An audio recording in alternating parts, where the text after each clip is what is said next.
Je suis très heureuse de vous retrouver pour un nouveau numéro de votre émission Vie de femme. Une fois par mois, nous recevons une femme qui a une carrière professionnelle ou une vie hors du commun. Nous découvrons des métiers inconnus, des métiers exercés généralement par des hommes ou bien des vocations comme sœur Françoise Marie, religieuse de la communauté des sœurs de l'Alliance à Chambéry. Bonjour. Bonjour. Alors, comme je viens de le dire, vous êtes religieuse de la communauté des sœurs de l'Alliance à Chambéry. Et la première question qui vient comme ça, à quel moment de votre existence vous avez compris que vous serez religieuse ? C'est difficile à dire. L'histoire d'une vocation a quelque chose de mystérieux. Autant que je me souvienne, toute petite, entre 4 ou 5 ans, j'avais retrouvé la date avec maman. Alors qu'elle était en train de laver les bouilles de lait, mes parents étaient dans la culture, je suis allée lui dire « Maman, je veux être missionnaire ».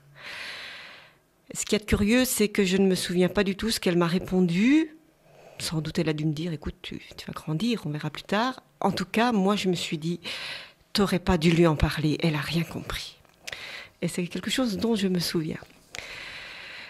2 ou 3 autres rencontres ont été importantes, ou événements plus exactement, vers l'âge de 12 ans. Nous allions à la messe tous les dimanches, nous prions en famille aussi.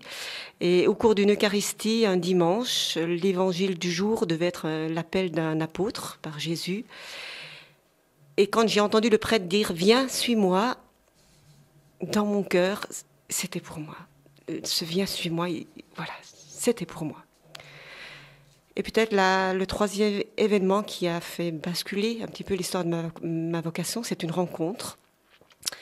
J'avais 18 ans, la rencontre d'une religieuse au cours d'une réunion, qui a été un événement pour moi parce que c'était la première fois que je rencontrais à la fois une religieuse que je sentais pleinement femme et que je sentais très heureuse, épanouie et femme.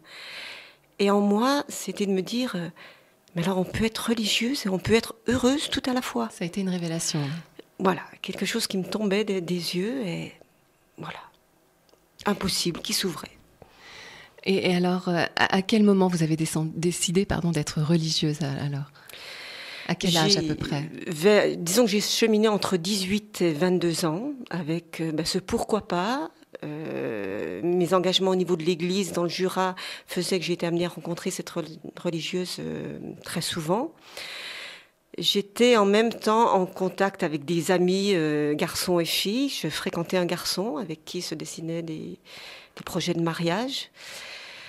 Jusqu'au moment où une demande plus officielle est venue de la part de ce jeune que je fréquentais par le biais d'un cadeau qu'il m'offrait et qui était vraiment significatif pour lui d'un désir de faire sa vie avec moi. D'un mariage donc ? D'un mariage. Et je me suis trouvée devant l'impossibilité de recevoir le cadeau qu'il me faisait de cette médaille, parce que je sentais très bien que si j'acceptais, je disais oui au mariage.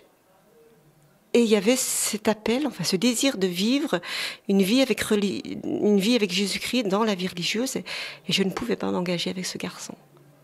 Donc j'ai refusé le cadeau, je l'ai laissé partir, je me suis écroulée en larmes en me disant « t'as tout foutu en l'air ». Et voilà, j'ai eu une période assez difficile après, jusqu'au moment où petit à petit finalement les choses se sont apaisées. J'ai un frère qui m'a soutenue dans mon projet en me disant « T'inquiète pas, si ce jeune veut vivre avec toi, il est capable d'attendre. Regarde du côté de la vie religieuse, pour que tu fasses un choix, il faut que tu essayes. » Donc c'est donc ce que j'ai fait.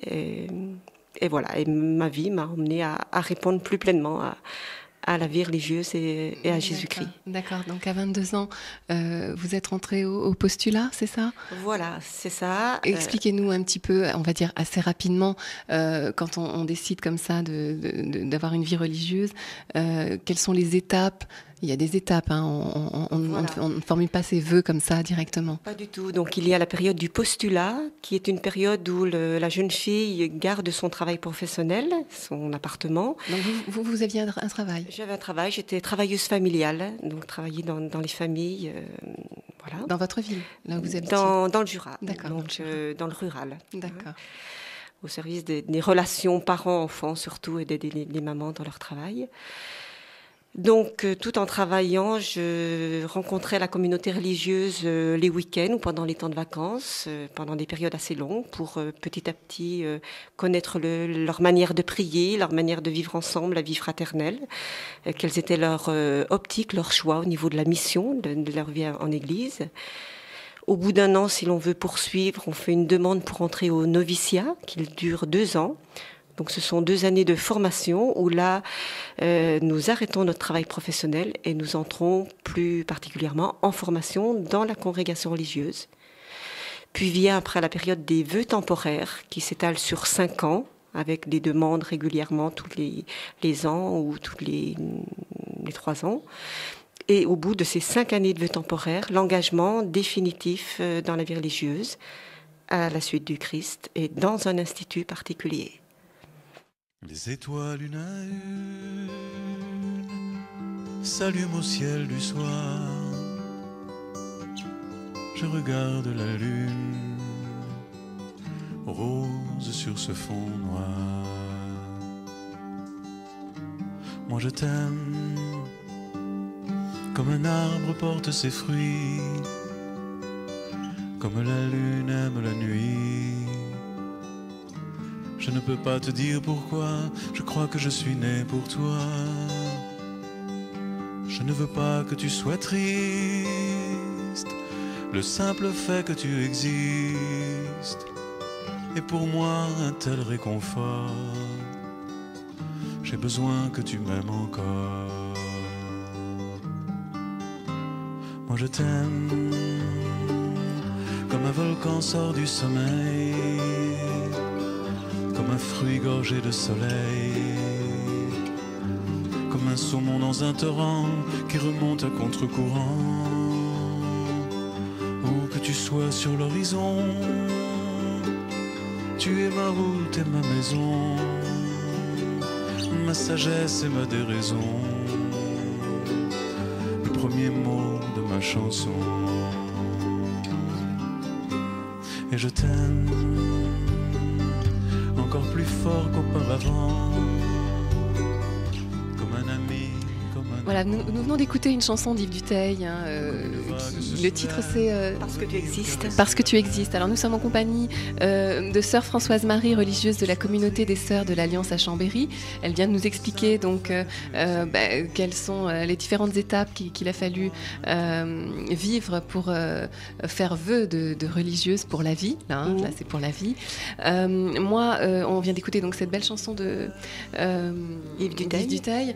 Je voulais que vous nous racontiez, parce qu'on a préparé cette émission, sœur Françoise-Marie, ensemble, et vous m'avez justement parlé, il a été question d'amour pour vous. Voilà. Et ça, c'est important. Est-ce que vous pouvez nous en parler Voilà, ce qui m'a vraiment fait basculer dans ce choix de vie religieuse, c'est le contact avec donc cette religieuse dont j'ai parlé tout à l'heure, où à travers elle, j'ai fait l'expérience de l'amour. Alors ça peut paraître paradoxal parce que mes parents m'ont aimée, nous étions une nombreuse famille, etc.